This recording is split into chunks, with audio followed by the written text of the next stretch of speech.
Do my best. Okay. My name's Peter Stitt. Like Michael said, I just had the release of my book, A Southern Verse, with Daylight Books.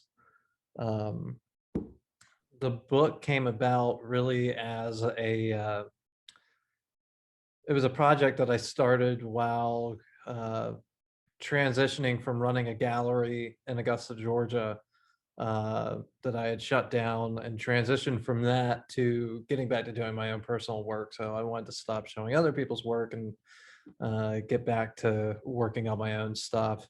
Um, and it really just came about from me exploring um, the area around North Augusta, South Carolina, right on the border with Georgia, where I live, and expanded into an exploration of small towns throughout the Southeast, and finding through um,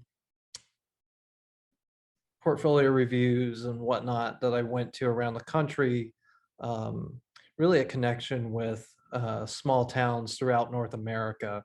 I had somebody in Calgary tell me, you need to show this to galleries in Canada because it's much like uh, prairie towns in the middle of Canada, which I was kind of unaware of. But I have found that there's a connection that people have with these small towns, whether it's in the Southeast, whether it's in Canada, even talking with people when I was in Italy, the connection to smaller towns there, the simplicity, uh, the kind of slow nostalgia that we can kind of pull from all these places.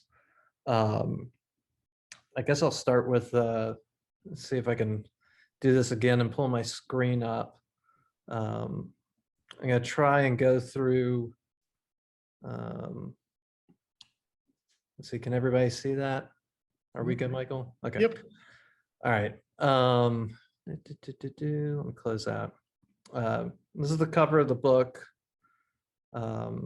Working with the editor, my idea was to do something simple, uh, but not something that just kind of throws out like, come look at this. I wanted it to be more, I don't want to say mysterious, but something that causes you to be a little bit curious. I want to interrupt just real quick. Could you put yours in full screen mode? Oh, yeah. I'm sorry. This is kind of new to me. I don't do this very often. Better?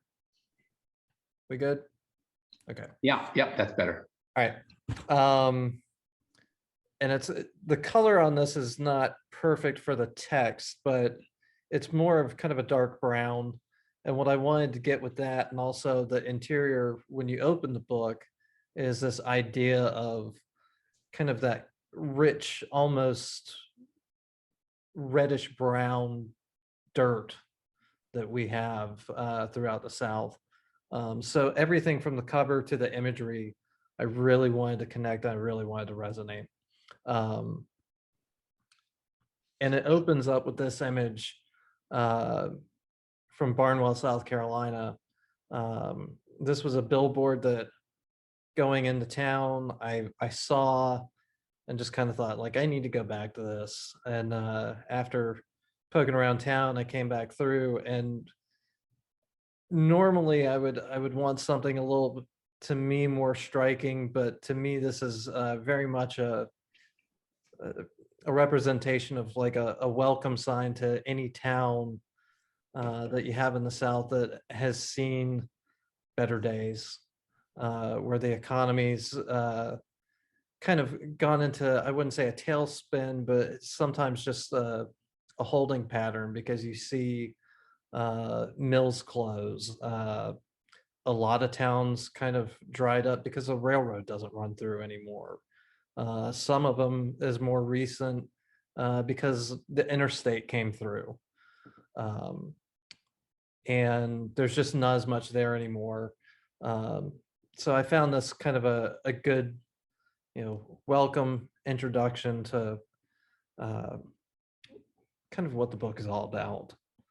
Um, a lot of what I like to do uh, is playing with lines, uh, playing with point of view, and looking at details of these landscapes. Um, this is in Waynesboro, Georgia.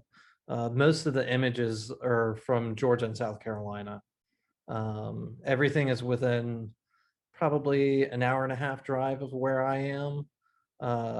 So it is kind of centered around a certain region, but it does kind of speak to the uh, larger area of the Southeast.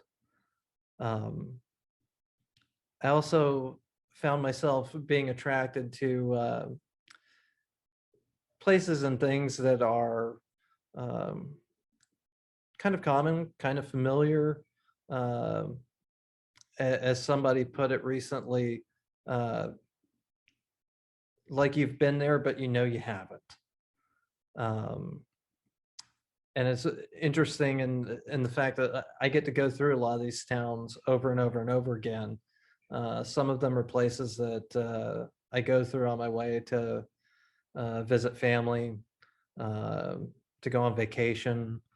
I've been by this grocery store in Denmark, South Carolina, a couple times, and the cigarette ads are no longer there, but the coldest beer in town ads are still there. Things don't change a whole lot. They kind of stay the same. Um, and a lot of what the book is looking at is these towns that uh, are trying to keep up with the progress of the South. We see in places like Atlanta and places like Charlotte that are kind of leading where this region is going, and the change that we're seeing economically, that we're seeing socially, uh, and a lot of these towns are kind of left behind. A lot of them try to work in that direction, but there's only so much you can do. Um, this was in '96, South Carolina. Another thing that kind of attracts me to certain things is I appreciate a little bit of humor. Um, I feel that with the subject matter, you have to kind of be a little bit lighthearted with some of it because um, there's the highs and the lows in the region. Um, and nothing to me was more striking than seeing. I'm not sure if the smaller ones are crepe myrtles, but as my wife and I put it, they've been crepe murdered, um, and have this huge tree that seems to have met the same fate in the middle of it. Um, in '96, although it has a whole lot of history to it, especially in the original, in the Revolutionary War, was another mill town in the western part of South Carolina that, all the mills have closed down, and they're trying to do their best to, survive as their own town. And all these houses in the background are former mill housing. Um, this is another mill town, Burnett Town, South Carolina, which is just outside of North Augusta. Um, and this is another one that again, I'm attracted to. I'm attracted to things that are on the roadside. A lot of what I see and a lot of what brought me to this in general was just places that we would go on vacation. We'd always go through these towns. They're towns that I went through when I go fishing with my grandfather as a kid and wondering, who lives there, what's going on. Uh, and as I got older, it just kind of became more about uh, the landscape than anything else. Um, but I found it amazing that, these are obviously two buildings that somebody just joined to become one. Um, and it's just weird, unique things that you can find in these towns. Um, and more humorous things that I find, another mill town, Graniteville, South Carolina, which is about as far away in South Carolina as you can get from the ocean. But they do have an oyster at Bush's Seafood. Um, this again is in 96.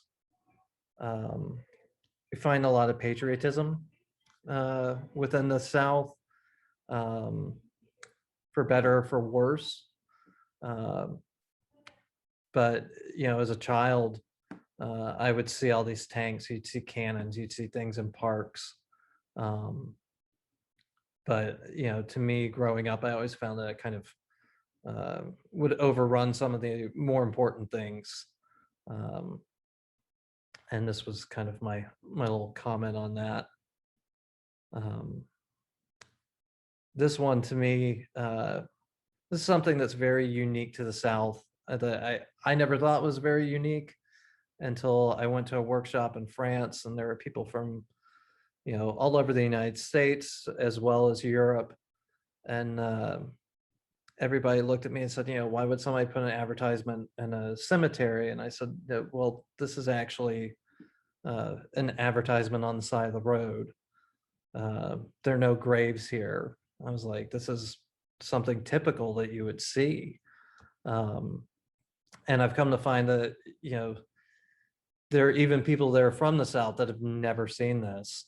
Um, but I've always found it very indicative of small towns in the South that, you know, you tend to always find somebody that's got um, their monuments set up, um, for you to see and give them a call and get your affairs in order. And I actually have two different images in the book that deal with this. And it also kind of goes hand in hand with um, where these towns are uh, in time. Um, this is in Trenton, South Carolina. Um, this is actually near some peach farming areas that pretty much are all that kind of hold that economy together. You can actually see some of the peach trees in the background. Um, and the title of this image is I Ate Here Once, because the Sitco station here until recently had a great little restaurant in it. Um, and I actually ate there a couple times when I was working for a job that had me driving around a lot. Um, a lot of these towns are known for now more just for small festivals that they have. The Trenton Peach Festivals every year. Um, and in actuality, this area and what they call the Ridge in the western part of South Carolina produces a good bit of the peaches that the state exports.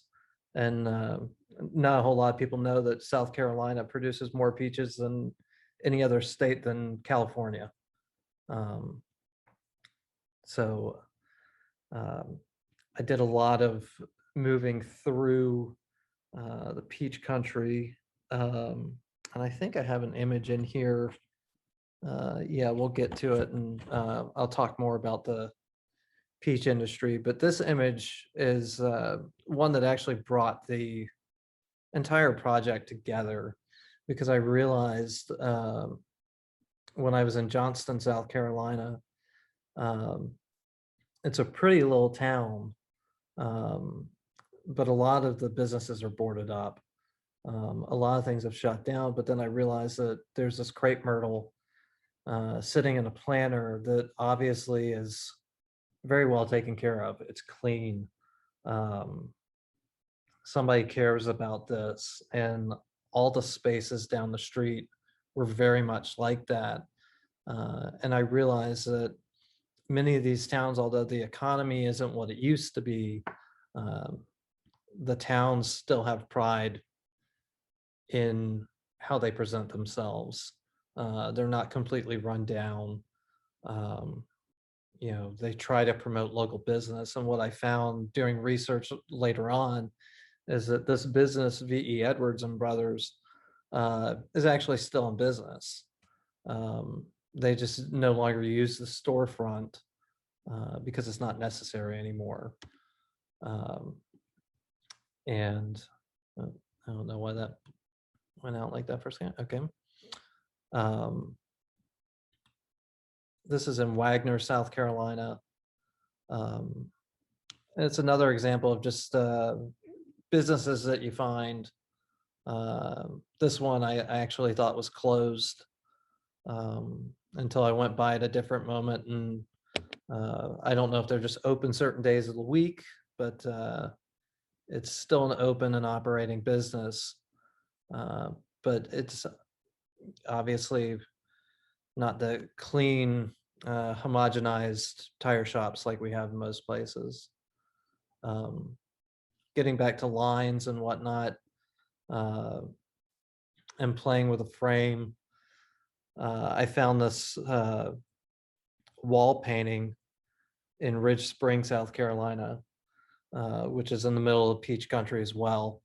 Um, it was really interesting because the play of this image, uh, the man that's painted on the wall, unless you pay close attention, looks like he could be about life size, but it probably was only about 2.5 feet tall. Um, but it was interesting finding that in a lot of these small towns, uh, where they've started putting in public art, uh, like a lot of the larger cities. And living here in Augusta, we've just started doing that. So it was nice to see places like Ridge Spring that are actively trying to bring people in for different things and try and build the community back up in ways that they may not have found possible before. Um, this one was one that just kind of the entrance sign caught my eye, and uh, it's to the entrance, but it's very much inaccessible. Um, but what I found really interesting after talking to somebody, this is in Saluda, South Carolina, and kind of goes back to peach farming. Saluda is an interesting town. If you look in the lower right corner, you can see the sign that's painted in Spanish. Um, Saluda is a town that has actually very much embraced the Hispanic culture that has grown up because of peach farming. Um, if you go through downtown, there's lots of restaurants that you can go into, and Spanish is actually the majority or the main language that's spoken. Um, but I found it really, really nice to know that the South is in places embracing change in small cities and small towns. Um, and Saluda is one that I feel is kind of taking the forefront in that. Um, but uh, again, finding interesting things, or at least things that I find kind of interesting within the landscape, um, and trying to play off of them with color. Um, I don't really have, hold on, I make sure I'm not usurping everybody's time. Um, I just have a couple more images. Uh, this is Joanna, South Carolina. Um, and I'm just gonna move through. I'm gonna move through to the end because I kind of lost my place in my head. But this was an image that also kind of helped everything get started with this project from Washington, Georgia, and it's the last image in the book. And I chose this one to kind of end with, somewhat because it's got the iconic "Gone with the Wind," uh, but it's something that we're also trying to get away from. We're trying to get away from the stereotype of how we see the South, I think, as a larger whole, um, and that it's still there, but we're also trying to move from it. Um, and I've always talked about this project of um, there's a hope and a light that still shines in some of these towns, and I always kind of saw that in this lantern, which uh, I think this was like an insurance company, but it was very interesting to me because normally I see these gas lanterns and at really nice homes these days, and just a kind of interesting, weird juxtaposition. Um, but I guess I'll open it up for questions. If you want, should I get this out of the way? Yeah, go ahead and close that out. Okay. Oh, very nice, Peter. Anybody have anything? Yeah, hi, Peter. Yeah, I really enjoyed your compositions. And your opening picture is very appropriate. I really, that really did set the tone. I'm not so sure I would emphasize the South as, that can easily be Kansas or some other, in a lot of small towns in this country, but I really did enjoy the book. Thank you. Yeah, thank you. Just to let you know, I live in an area, I'm in a new development, but the roads around my house, I can see any of those images that you showed today, except maybe the Gone with the Wind one. The Sitco station that's kind of on the side of the road, those cut off trees that are massive in the base, just that sense of abandoned places, and yet still with people around, the signs in Spanish. So it really resonates to me with a currency, it feels current and yet old, it evolving. And yeah, I enjoyed it. And that first image it's like a patient and you see the flat line, that sign is like, there's nothing there. And that was very interesting. Yeah, it's my wife stated when she first saw some of the images, she's from a very small town in middle Georgia with about 300 people. And to her it was like being at home. She told me, because we met in the middle of me actually working on this, and she was like, I cried the first time I saw the images because it's home. It's where I'm from, and it's very true. And your comments about being in a new development, we're kind of in the same way. We live in a very relatively new development, but yeah, you go out and it's right there. It's kind of everywhere. I'd never seen trees like that. Usually they take them out, where I've lived before, they take the whole tree out. But this town, Greenville, has a ton of trees like that, where they're massive at the base and just amputated at the top. And it's a very stark thing. Kind of haunting, Yes. Yeah, I was going to say that I really liked your consistency of your compositional style, and also the color presentation. Both of those things worked to give what's the word I want? A unity or a cohesiveness to the presentation. I thought that was really good. It was a very strong point, I think, of your books and of your book. And I also liked the subject matter. It was really well done. I've lived in a small town. It may not be this way in the South, but I'm in California, and small towns have a really they're really interesting in that they can be very close, but also everybody knows your business, and newcomers a lot of times are newcomers, even though they've lived there for 50 years, that kind of thing. So there are definitely disadvantages, but there are also the advantages of being a small town and having friends and things like that. So I just mentioned that.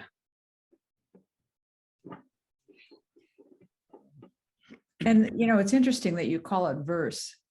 You know, again, going back to that first photo, it suddenly occurred to me, it was a little bit like the love song of J. Alfred Prufrock that begins, let us go then you and I, when the night is against the sky, like a patient etherized upon a table, you know, and it has that quality of verse, you know, it's very quiet poetry,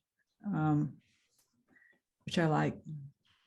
Yeah, that's one thing that I've been looking at with these images over the years is looking at them more as small poems, small verses about this place, and you know, each one being its own verse, and the book itself being almost like a collection, like a tome. So Working with daylight, how much of the editing was yours and how much was theirs? In sequence? most of it was mine. Okay.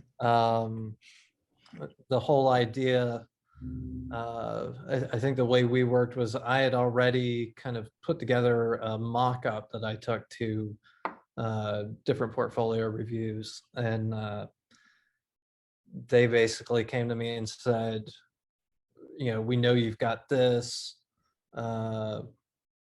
take whatever you have and then give us any extras that you thought may or may not work. Yeah. And then so I gave them my kind of edit of like 50 images with a probably, I don't know, almost 50 other ones, and they sent back an idea of what they thought would work, and we just kind of went back and forth with that. So the original edit of it, I think, was maybe 32 images, Okay. and I think it ended up being 57 in the book. Okay. And of the original 32, I want to say maybe 25 of those are in it. So Yeah. Good. but it was a lot of back and forth with them. Yeah. Yeah. Another question, how much text do you have other than probably a foreword in the book?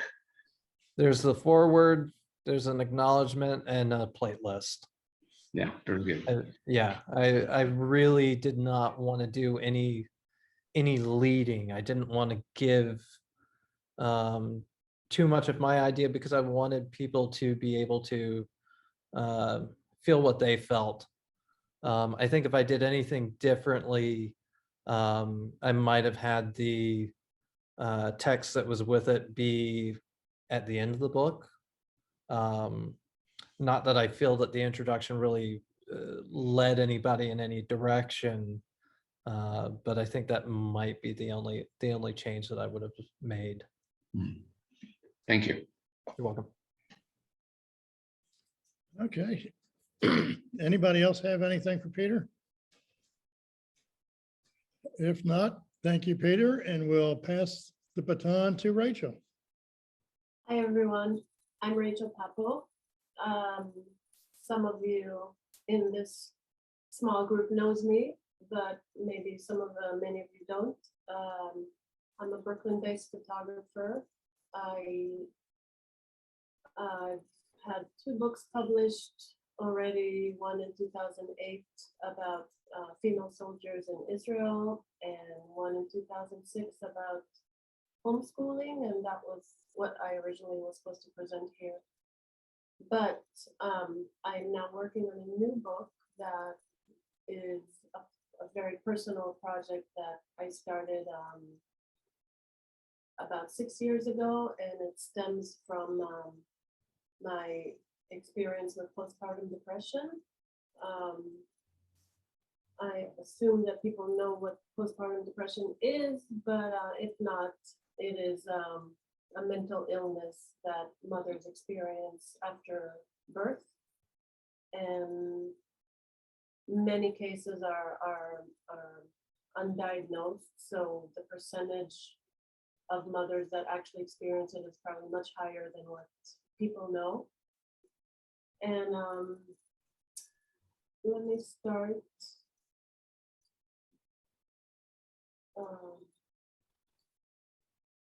You see it? Okay, you see it on. So I didn't, the idea was I didn't want to do something very generic, like I'm a portrait photographer usually, or documentary, and I didn't want to go and start photographing mothers who are depressed, because that would make for the most boring collection of images. And I started, I looked for a different approach, and right from the start, I imagined this as a book. So I think while I was working on it, I was constantly, I'm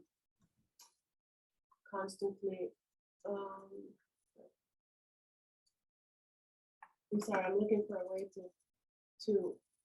oh, I got it. I was looking for a way to have it a little more of an experience rather than a collection of images. So I went to my phone, and 2 years after I recovered from this, my son, this is my son, he was 2 years old, and I went to my phone and I started finding photos that I took during the time that I was really suffering from it. And I realized that a lot of the photos were very beautiful or very meaningful to me. And since I never delete anything on my phone, I started finding all these texts that I wrote during the time. So for example, this is a text I had with my brother pretty much at the beginning of my illness, you can say. And you don't need to read the whole thing. It's just an example of things that I collected. So I started pairing these images with the text that I found, and after a while, I had like a pretty big collection of material. And then I started thinking, well, maybe I can expand this, and I can find other women that also maybe took pictures on their phone, maybe wrote text messages. Maybe I can create some kind of cohesive body of work that has my stuff and then the women's. So I put an ad on Facebook. I was living in Germany at the time, and then women started writing me, and they seemed like, you know, they've been holding their breath this whole time, and now I gave them an opportunity to you know, speak with someone. So I started meeting women and interviewing them. So here's a sample of just like a snippet of interviews that I collected, and those were massive. And then everything that you see, can you see me? Yeah, you can. Everything that you see here is my editing of the text that I collected from the women. And then so for, I don't know, I worked on it for a few years. I met women, I interviewed them, I transcribed every word they said, pulled out texts, and took pictures. Then I went back and I took more pictures that related to my memory of the experience. And soon I was kind of surrounded by the experience. This is a notebook that one of the women shared with me. So so a lot of them shared things that they were hiding from their husbands, hiding from their family, and didn't want to talk about it. And I felt kind of that I'm giving them the freedom to open up, and I felt it was important. So that motivated me, even though I would come back from these interviews completely wiped and emotionally, you know, emotional. I kept on going back and continuing to work on it. And then when I decided to start thinking of it turning into a book, that was when I felt like there was a problem, because I had no vision on how I can combine all these elements into one cohesive book. Do I separate each mother with her story, but then that isolates her even more? So, or do I blend all the stories together? And how do I separate my story with the mother's story? So I searched for a book designer that I felt could get it, or that has experience with working with a lot of text and images and multi-layers in design. And I started working with a designer in the Netherlands named Hans Bremen, and he is pretty amazing with what he was able to do with this. So at this stage, this is an example of a text I sent to my mother-in-law about halfway through it. So for me, it was a very daring thing, because usually I hide behind the camera and I photograph and I deal with topics that affect me, but I'm not the subject of the project. So this was a big step for me to kind of put myself out there, but then surround myself with other women that, so we have like this force together, and our message is stronger. And my hope is that this will help the women that I photographed, obviously, to heal, and then help women who are going through it, help them move on, or understand it, or feel that they're not alone, and then also help other people in society understand that this is something that's not just affecting mothers, because if it affects the mother, it affects everyone around her, and then everyone around those people, and it's pretty much to raise awareness.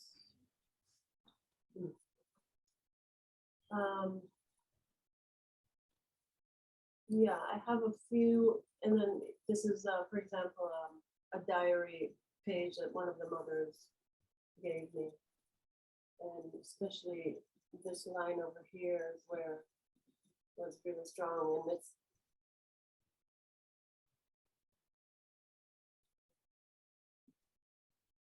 and these are all women, they're from different cultures, different backgrounds, but the common thing is that they felt there was a lot of echoing between the things they were saying and between the things that I was saying in my text.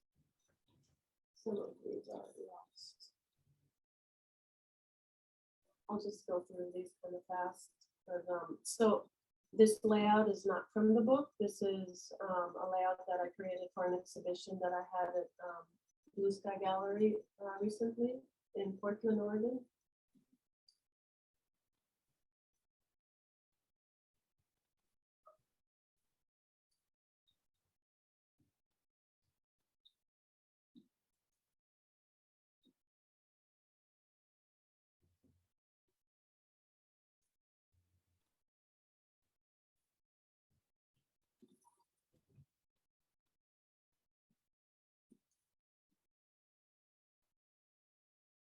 So a lot of these women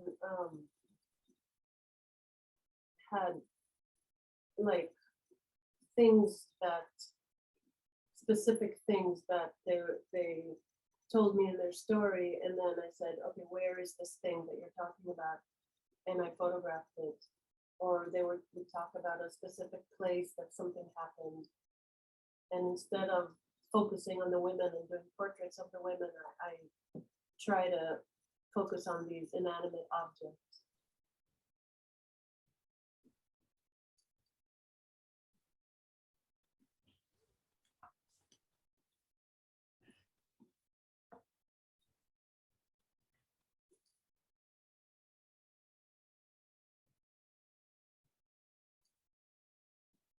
So all the photos I'm showing here are actually ones that were in the exhibition at Blue Sky in December, and I'll show you an installation shot. So the way I having so much text in this project and images was a challenge to how do I present this? How do I not just for a book, but for an exhibition? Maybe I'll step out.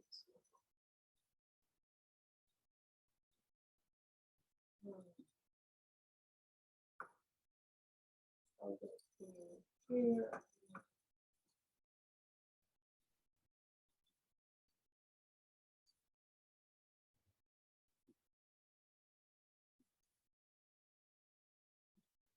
This text that one of the mothers shared with me that she kept on her phone.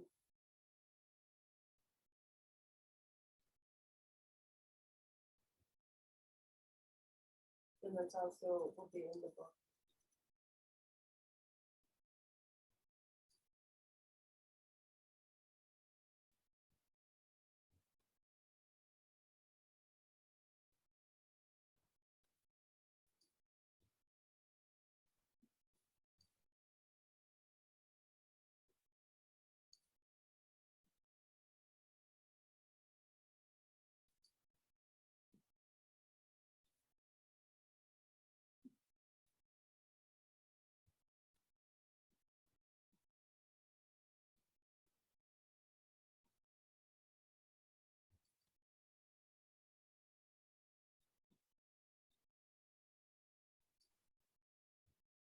This is the installation of Blue Sky. So, yeah, it's interesting that sometimes an exhibition comes after a book, but sometimes and then it comes before a book. So it was tricky for me to figure out how to present this. And what I did is I created these clusters. So this is one cluster, this another, this is another. And then each cluster had some text elements that were framed just like the photos to give the same importance to the text as I gave to the photos.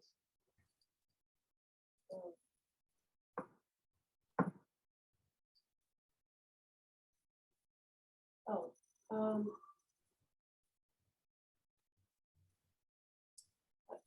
I thought I need to refresh my page, I think, because I added some more pictures, but I don't think they're there.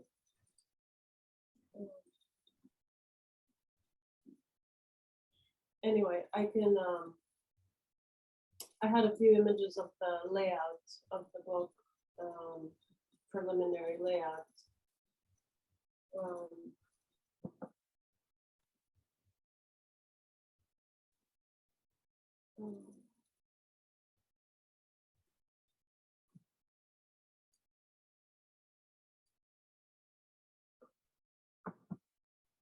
How do I get out of the full screen on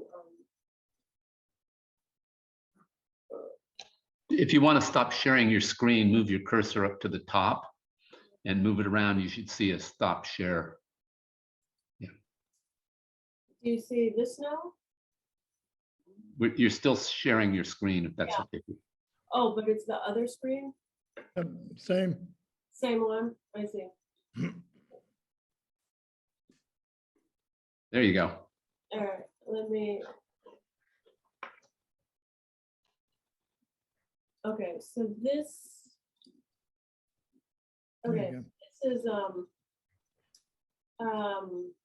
I I want to tell you about I'm going to do a Kickstarter for this book in the upcoming weeks. The timeline is not ready yet, but I created a video that kind of talks more about it and a little more succinct.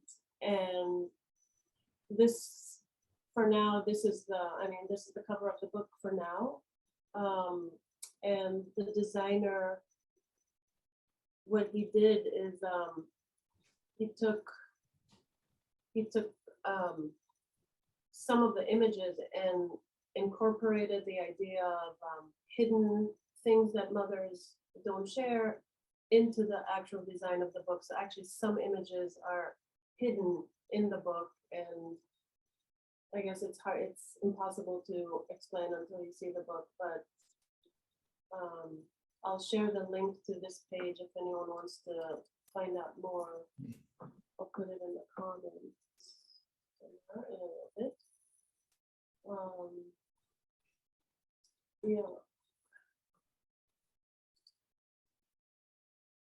Here it is. Oh, I didn't press. So these are some of the pages of the book and the way, so it would be a double spread of images, double spread of text. And the book came out really, I mean, the design is very quiet and very intimate.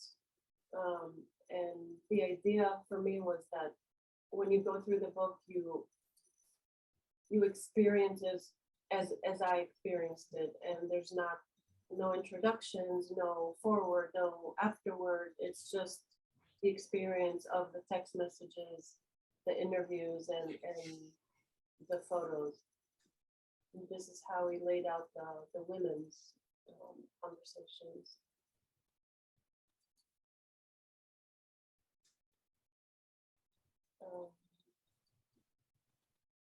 Yeah, so I'm excited about it. Can't wait to have it or see it in person, but all right, I'm gonna throw this link in the chat, and if you want, you can go and then you can sign up there and see the rest of the material. That's it, I guess. Okay. Anybody have any questions for Rachel?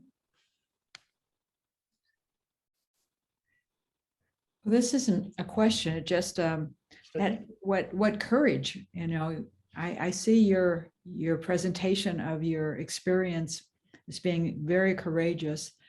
And I also wanted to say you have such a wonderful ability to take what seems to be an ordinary moment and turn it into something very profound and compelling. Those were all individual beautiful images. And it's such a great example of how when you have a collection of images like that, it gives each one more strength, and more voice. So it was a kind of a literal thing, but it was such an artistic presentation. So it was very, very beautiful. Yeah, I was going to say I really enjoyed your images also. They're really well done. Did you say they were made with your phone? You can see, if you go to that link and you can see some of the photos, yeah, you can tell some are with my phone, some are with the digital camera. Okay. And then at first I was worried about how they don't blend together, but somehow as a whole in the book and even in the exhibition, it all blended. I mean, those large photos from the installation, the large ones, they're 60 by 40 prints from one photo from 2013. It's like iPhone 6 or whatever. Yeah. And they printed pretty beautifully. Yeah, those are large prints. Yeah, it's the biggest I've ever printed. But it fit, it almost they almost printed like paintings, you know, they almost seemed like paintings. Like they were very soft and fit the mood of the whole piece. So this is obviously a very personal project. And did you ever find yourself exhausted just from I don't know, emotions or stress or whatever? Did you find it, that it wore you out?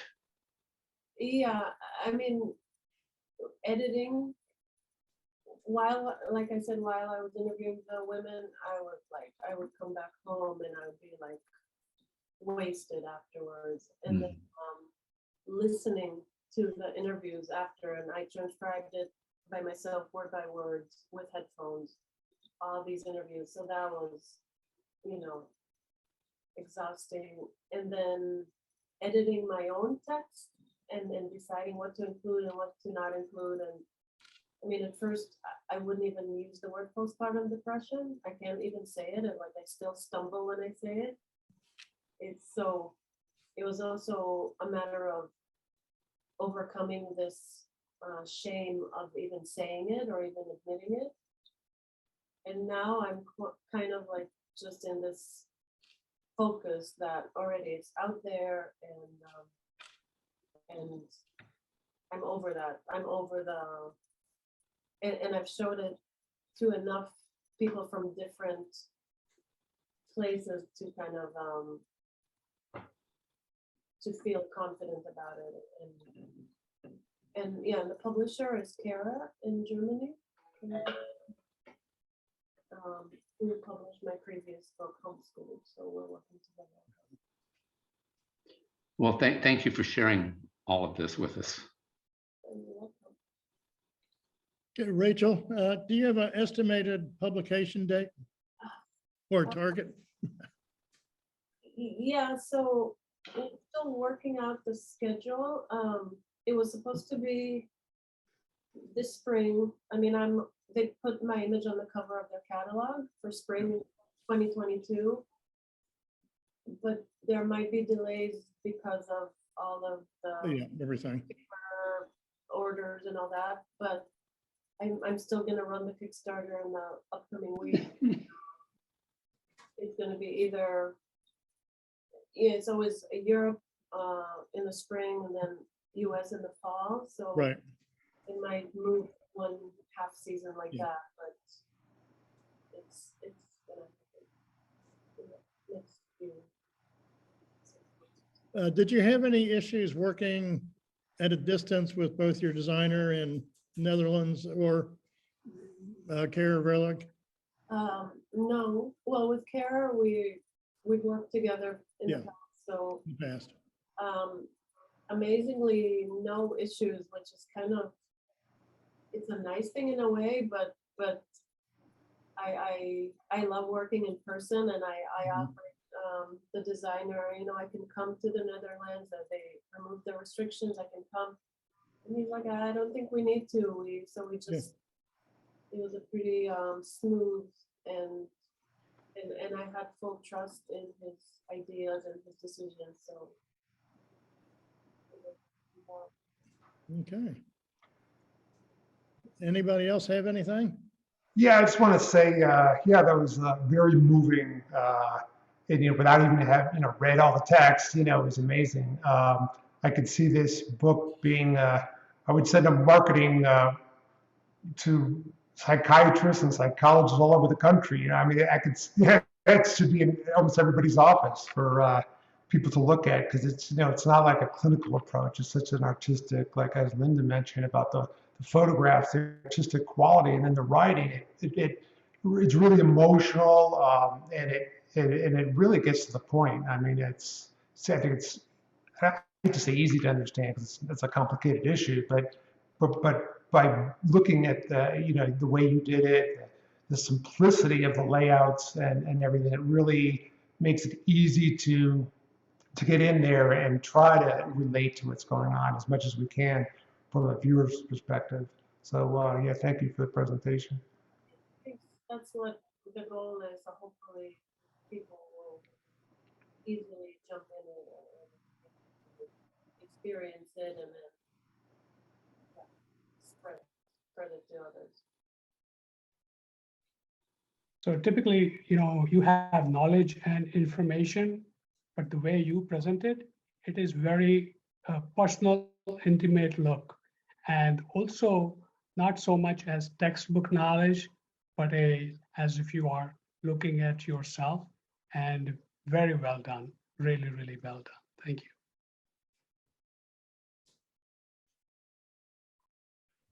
Okay, if there's nothing else, we'll go ahead and wrap it up for today.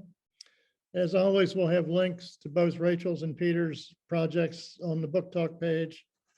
And the video will be available probably first of the week on YouTube. Next month on April 16th, we have John Horvath and his This Is Bliss, which hopefully Peter can join us for that one because it's going to relate to it. Same designer as mine. So Okay. his books would be great too.